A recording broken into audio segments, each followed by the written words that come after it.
Hi guys, welcome the Pakistani family. तो कैसे आप सब? मेरा नाम जाद है नदीम। यार भाई 1971 की वॉर में भारत के 2 टैंक्स ने बहादुरी दिखाकर पाकिस्तान के सारे टैंकों को मार भगाया और पाकिस्तान को खौफ से भागने पर कर दिया मजबूर। 2 टैंकों ने? क्या बोल रहे हो यार वजह? अबे क्या मजाक चल रहा है भाई साहब? 2 टैंक और पाकिस्तान के हाँ ना, सारे ये तो टैंकों को। 100 के हिसाब से टैंक होंगे तो 2 टैंकों ने मार भगाया। अब ये तो वॉच करेंगे तभी फिर पता चलेगा। पता लगेगा ये क्या सीन है भाई साहब। वैसे 1971 की तो हम पाकिस्तानी बहुत गंदे आ रहे हैं, बिल्कुल। मतलब कि यार पूरी दुनिया में 93,000 सोल्जर्स ने सरेंडर मैं किया। कहता हूँ कि वर्ल्ड वार 1 में भी नहीं किया, 2 में भी नहीं किया, लेकिन भाई पाकिस्तान इंडिया के युद्ध में हम पाकिस्तानियों ने इंडिया यार 1 लाख बंदा सरेंडर करे वो हिस्ट्री होती है। वही ना। तो भाई वॉच करते अब देखते किस तरह से भारत के 2 टैंकों ने बहादुरी दिखाई। तो कौन करते स्टार्ट देखते हैं यार। सब्सक्राइब कीजिए डिफेंस स्क्वाड चैनल को और बेल आइकन को दबाइए लेटेस्ट डिफेंस वीडियोस सबसे पहले देखने के लिए। हेलो डिफेंस लवर्स, स्वागत है आपका डिफेंस ज्ञान सीरीज के फ्रेश एपिसोड में। आज के एपिसोड में हम आपको इंडियन आर्मी के एक ऐसे वीर योद्धा के बारे में बताने जा रहे हैं जिन्होंने महज 21 साल की छोटी सी उम्र में एक ऐसा कारनामा करके दिखाया था जिसकी तारीफ केवल भारत में ही नहीं बल्कि पाकिस्तान खुद भी करता है। हम बात कर रहे हैं इंडियन आर्मी के परमवीर चक्र विजेता सेकंड लेफ्टिनेंट अरुण खेत्रपाल की, जिन्हें 1971 के भारत पाकिस्तान युद्ध के नायक के रूप में जाना जाता है। और अरुण खेत्रपाल ने इस 1971 के भारत पाकिस्तान युद्ध में अकेले ही पाकिस्तानी सेना के 7 टैंकों को बुरी तरीके से तबाह कर दिया था। तो चलिए जानते हैं इनके जीवन के इस रोचक कारनामे के बारे में, जिसको जानने के बाद आपका इनके लिए सम्मान और भी बढ़ जाएगा। So without wasting any time, let's begin. तो ये भाई साहब हमारे कितने जवानों में भारी होगा वो? यानी भाई ये भारत का एक जवान और हमारे 100-200। ये बात है सन 1971 की, जब भारत में युद्ध के बादल मंडराने लगे थे और इंडियन मिलिट्री फोर्सेस पूरी तरीके से हाई अलर्ट पर थी। और जब 3 दिसंबर 1971 की शाम को जब पाकिस्तानी एयरफोर्स ने इंडियन एयरफील्ड में स्ट्राइक लॉन्च की थी, तब भारत ने तुरंत इसके जवाब में 4 दिसंबर को पाकिस्तान के खिलाफ औपचारिक रूप से युद्ध का ऐलान कर दिया था। और जब 1971 का युद्ध शुरू हुआ था तब उस समय अरुण खेत्रपाल इंडियन आर्मी में एक नए सेकंड लेफ्टिनेंट के तौर पर कमीशन हुए थे। और अरुण खेत्रपाल एक ऐसी फैमिली से बिलोंग करते थे जिनका इंडियन आर्मी में सर्विस देने का काफी लंबा ट्रेडिशन था, क्योंकि इनके ग्रैंडफादर ब्रिटिश इंडियन आर्मी के तहत प्रथम विश्व युद्ध में भाग ले चुके थे, और जबकि इनके father brigadier ML Khetarpal Indian army की इंजीनियरिंग कोर में सर्विस दे रहे थे। और इसीलिए इसमें कोई ताज्जुब वाली बात नहीं है कि अरुण खेत्रपाल बचपन से ही इंडियन आर्मी को ज्वाइन करने के सपने देखा करते थे और देश के प्रति एक गहरी देशभक्ति की भावना उनके खून में थी। लेकिन 14 अक्टूबर 1950 को पुणे में जन्मे इस लड़के के बारे में कभी किसी ने नहीं सोचा होगा कि ये इतना बड़ा कारनामा करके दिखाएगा। अरुण खेत्रपाल ने सनवार प्रेस्टिजियस लॉरेंस स्कूल से अपनी स्कूलिंग कंप्लीट करके 1967 में एनडीए में दाखिला लिया था और वे 3 जून 1971 को इंडियन आर्मी की 17वीं पूना हॉर्स में कमीशन हुए थे। और आर्मी में कमीशन होने के 6 महीने बाद ही भारत और पाकिस्तान के बीच 1971 का युद्ध छिड़ गया था। और फिर उस समय अरुण खेत्रपाल की रेजिमेंट को ऑर्डर दिए गए कि वे सकरगढ़ सेक्टर के पास बसंतर नदी के पास एक ब्रिज हेड को स्थापित करें, क्योंकि बसंतर नदी एक ऐसी जगह थी जो पाकिस्तानी बेस के काफी करीब थी और ये रणनीतिक रूप से दोनों देशों के लिए बहुत ही ज्यादा महत्वपूर्ण थी, क्योंकि इसमें जम्मू से पंजाब तक के सभी रोड और रेलवे लिंक्स आते थे। और अगर पाकिस्तान इस लिंक को कट करने में कामयाब हो जाता तो फिर जम्मू कश्मीर, अमृतसर, पठानकोट और गुरदासपुर जैसी कई महत्वपूर्ण एरियाज खतरे में पड़ सकते थे। उस समय अरुण खेत्रपाल की रेजिमेंट 47वीं इन्फेंट्री ब्रिगेड के कमांड के तहत आती थी, जिसे ब्लैक एरो ब्रिगेड के नाम से भी जाना जाता था। लेकिन इस बसंतर नदी में कब्जा कर पाना काफी ज्यादा मुश्किल था, क्योंकि पाकिस्तान ने कश्मीर को पंजाब से काटने के लिए सकरपुर बल्ज में बसंतर नदी में अपनी शक्ति को इतना मजबूत कर लिया था कि ये लगभग एक अजय दुर्ग सा लग रहा था। लेकिन अखनूर के इलाके में लड़ती भारतीय सेना के लिए आगे बढ़ना बहुत मुश्किल था और इसीलिए भारतीय सेना के पास केवल एक ही उपाय था कि वे बसंतर नदी को पार करके पाकिस्तान की सीमा में घुसकर सीधा शत्रु सेना पर हमला करें।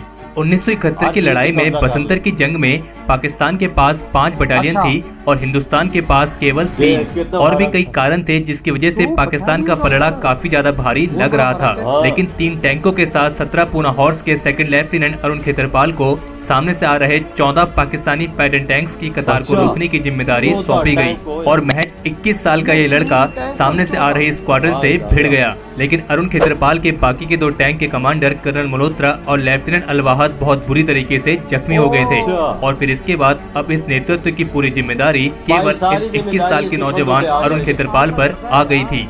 और तब 21 साल के सेकंड लेफ्टिनेंट वही अरुण तो। खेतरपाल ने दुश्मन के शेल से हिट होने से पहले पाकिस्तान के 5 टैंकों को अकेले ही ओए तबाह ओए कर दिया था। लेकिन 5 टैंकों को तबाह करने के बाद अरुण खेतरपाल को भी एक शेल हिट कर चुका अच्छा, था और वे भी जख्मी हो पूरी गया तरीके था, से ओए। जख्मी हो गए थे और उनका टैंक पूरी तरीके से काम नहीं कर रहा था। लेकिन उनके टैंक की गन अभी भी इतनी अच्छी हालत में थी कि वे पूरी तरीके से काम कर रही थी। और तब अरुण खेतरपाल के कमांडर ने उन्हें निर्देश दिए थे कि वे वापस आ जाएं। लेकिन अरुण खेतरपाल ने वापस आने से मना कर दिया। लेकिन उन्होंने अपने ऑफिसर से कहा कि सर मैं टैंक को नहीं छोड़ूंगा क्योंकि मेरे टैंक की गन अभी भी फायर कर रही है और जब तक ये काम करती रहेगी मैं फायर करता रहूंगा।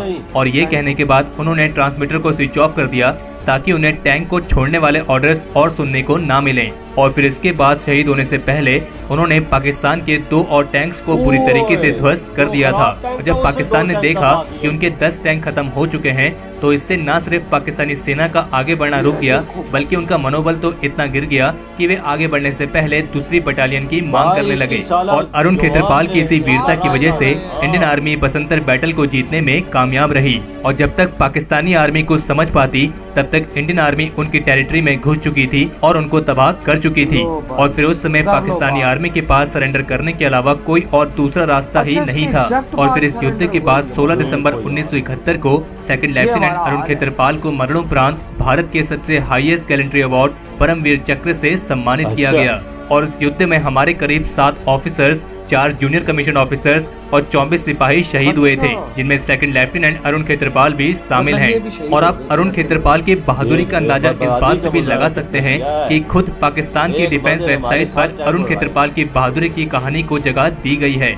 और यहाँ तक कि पाकिस्तान के ब्रिगेडियर नसीर ने खुद अरुण खेतरपाल की बहादुरी का लोहा माना था क्योंकि ये पाकिस्तान के वही ऑफिसर हैं जिन्होंने अरुण खेतरपाल का युद्ध भूमि में सामना किया था। और एक अनुमानित आंकड़े के मुताबिक इस युद्ध में भारत के 10 टैंक तबाह हुए थे और जबकि भारत ने पाकिस्तान के 46 टैंकों को तबाह किया था जिनमें से 60 टैंकों को तो अरुण खेतरपाल ने अकेले ही तबाह कर दिया था। और ये बात बिल्कुल सच है कि अरुण खेतरपाल जैसे वीर बहादुर सिपाही रोज जन्म नहीं लेते हैं और हम बहुत खुशकिस्मत हैं कि हम एक ऐसे देश के निवासी हैं जहां इतने वीर बहादुर योद्धाओं ने जन्म लिया है। और हम अरुण खेतरपाल की इस बहादुरी को दिल से सलाम करते हैं और हम इनके सर्वोच्च बलिदान के लिए सदा इनके ऋणी रहेंगे।